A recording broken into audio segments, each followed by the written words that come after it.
চীনের Huawei technologies তাদের compute architecture for neural network software toolkit সবার জন্য উন্মুক্ত করতে যাচ্ছে। এটি এআই প্রসেসরগুলোর জন্য অ্যাপ্লিকেশন তৈরি করতে ব্যবহৃত হয়।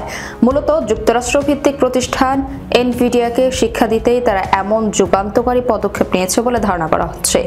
চীন এনভিডিয়ার এআই চিপসের সবচেয়ে বড় গ্রাহক, তবে দেশটি সম্প্রতি এনভিডিয়ার H20 চিপের সুরক্ষা সম্পর্কে উদ্বেগ উত্থাপন করেছিল। হুয়াওয়ে এই পদক্ষেপটি চিপস তৈরিকারকদের কাছ থেকে উদ্ভাবনের গতি বাড়াতে এবং সংগ্রহ আরও সহজ করে তুলতে সহায়তা করবে।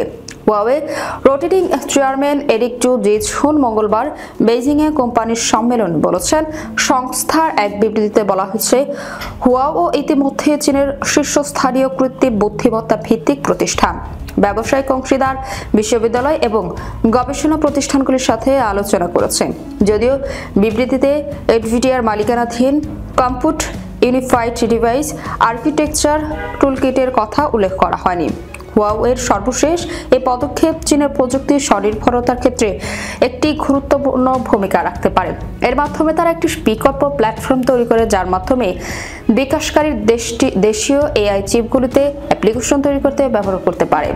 সূত্র সাউথ চায়না মর্নিং পোস্ট।